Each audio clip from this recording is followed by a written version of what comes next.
6:44 de la mañana, continuamos con más en Primera Página. Es momento de nuestra primera entrevista del día. Conversamos con el abogado, Alonso Medina Roa sobre el caso del capitán de corbeta Rafael Acosta Arévalo. Bienvenido a nuestro programa. El día de ayer veíamos declaraciones contundentes e importantes sobre decisiones que tomó el Tribunal Penal en el caso del capitán Rafael Acosta Arévalo. Le dieron oportunidad del reconocimiento del cuerpo, sin embargo tomaron la decisión de trasladarlo al Cementerio del Este acá en Caracas, y quiero preguntarle, ¿esta decisión se toma sin el consentimiento de la familia? Sí, efectivamente, como bien lo hemos referido, el Tribunal 36 de Control ordena la inhumación controlada.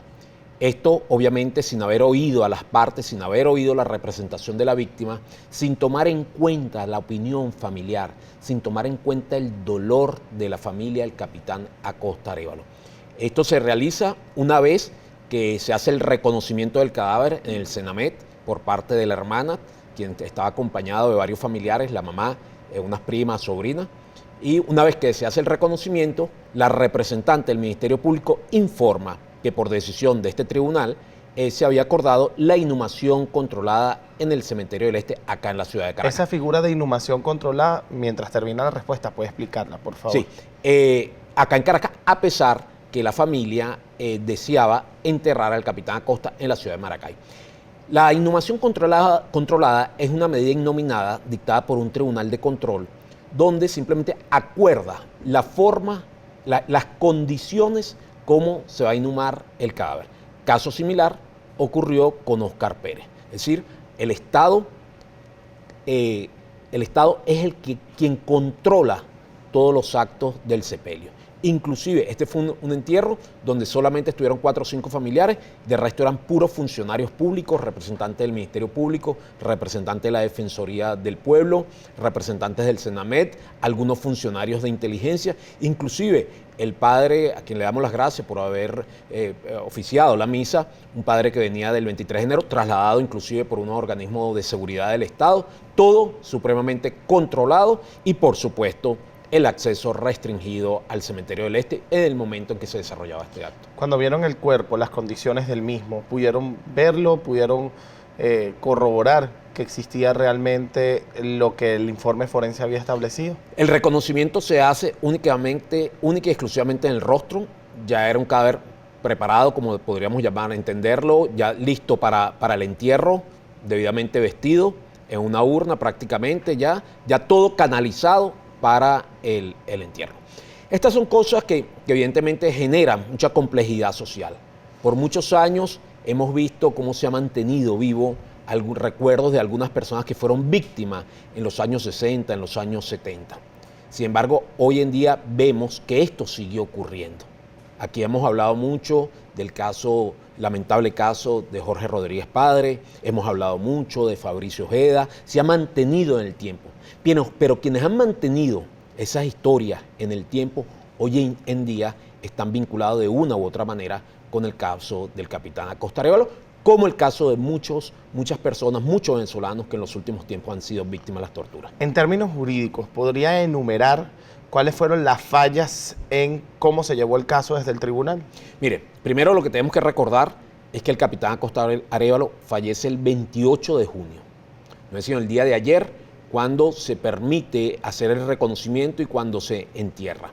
En todo este interín, en todos estos días, los familiares, la representación jurídica acudió a la Fiscalía en reiteradas oportunidades, al Cenamet, donde de una u otra manera nos dieron algunas respuestas. Sin embargo, este organismo simplemente tenía en depósito el cadáver.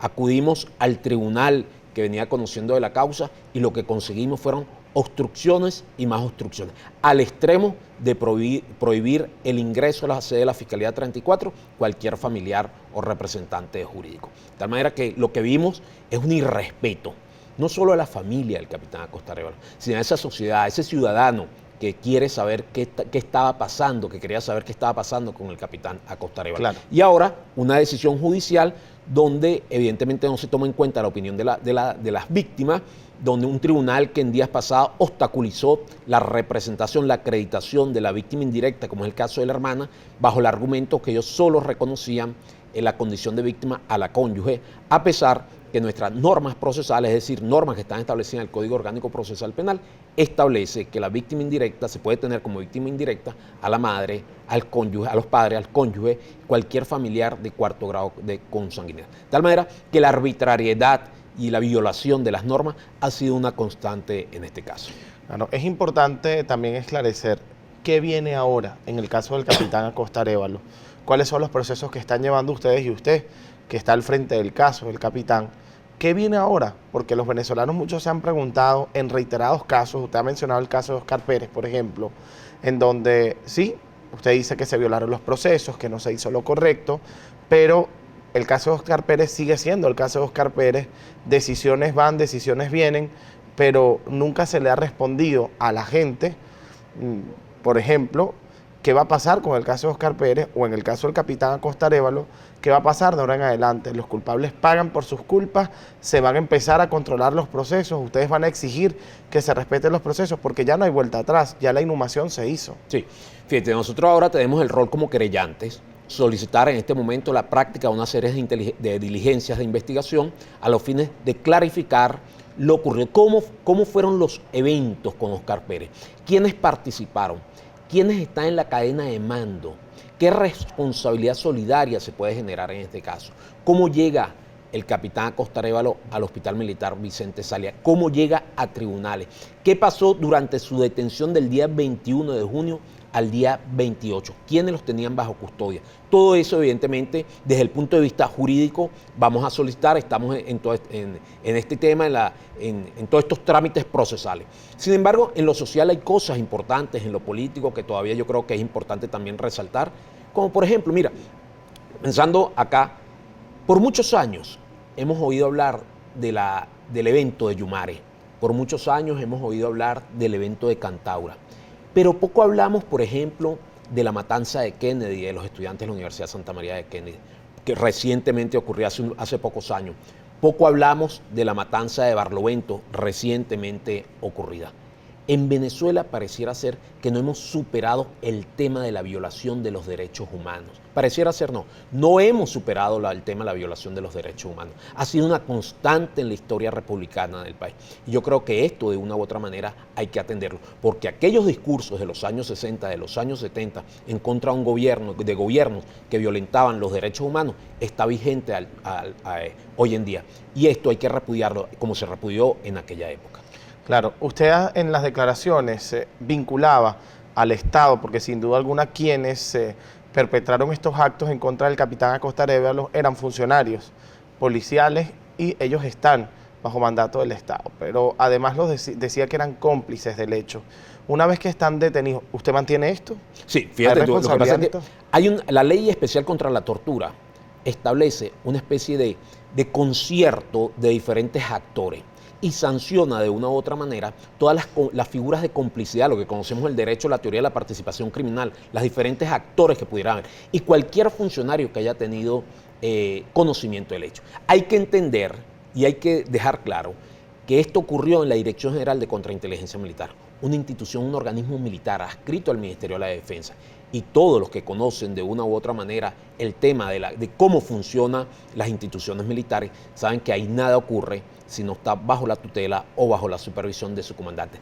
Y quienes conocen la legislación militar saben también que hay responsabilidad por negligencia. El comandante, el director de esa dependencia, de una u otra manera, tiene que ser investigado, así como toda la cadena de mando. Y cuando hablo del director, hablo de la dirección a la cual estaban adscritos, comenzando la dirección que estaban adscritos este teniente y este sargento segundo, que han sido presentados ante el Tribunal 36 de Control por estar vinculados con el fallecimiento del capitán Acosta Arévalo. Doctor Alonso, yo quisiera preguntarle, además, en el momento en que son detenidos estas dos personas que supuestamente perpetraron o pudieran haber perpetrado actos de tortura en contra del capitán Acosta Arévalo, ¿esto no exime al Estado de su responsabilidad o de su complicidad en el caso?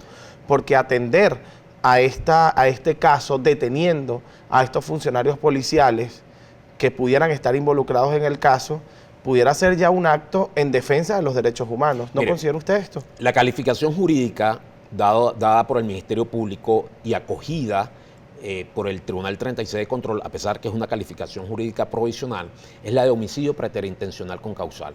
esto realmente no es solo una ofensa y un irrespeto, como lo vengo diciendo, a la familia del capitán Acosta Arévalo. Es una ofensa a la inteligencia jurídica. ¿Okay?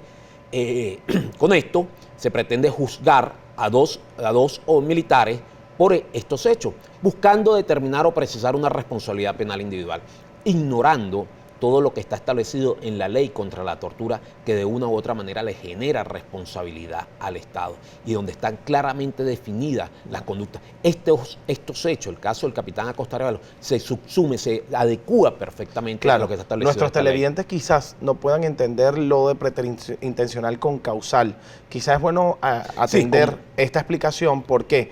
Porque en el momento que usted dice se está atendiendo preterintencional con causal, ellos pudieran entender que, bueno, están siendo juzgados. No, pero están siendo juzgados porque según ellos existe una causa para que ellos practiquen estos hechos. Fíjate tú, el homicidio preterintencional, el autor del hecho tiene la intención de causar una lesión, no tiene la intención de causar el homicidio como tal. Claro, ellos pueden decir, yo no lo quería matar. Lo que nosotros llamamos como el elemento subjetivo, el dolo. No hay la intención de matar, simplemente había la intención de lesionar y lamentablemente se genera el resultado. Y esto ablanda la pena, por supuesto. Esto evidentemente que disminuye la pena y es lo que se conoce como el homicidio preterintencional en términos muy llanos. Pero además, el homicidio preterintencional con causal no solo son estos elementos que acabo de referir, sino que además que el resultado final del hecho, es decir, la muerte, atiende a una condición preexistente de la víctima, ¿ok? Entonces, pretender o hacer ver que el capitán Acosta Arévalo muere porque él estaba enfermo, padecía alguna dolencia, alguna cuestión, evidentemente que es totalmente irrespetuoso. Y más aún, cuando vemos que el acta de defunción lo que refiere es politraumatismo producto realizados con objetos contundentes. Sobre este informe forense vamos a hablar en la próxima parte, porque usted dijo que sí, sostiene lo que ocurrió, pero no da mayores detalles. En la próxima parte vamos a hablar sobre este informe que se levantó en el caso del capitán Acosta Arévalo y qué opina su abogado defensor. Ya volvemos con más.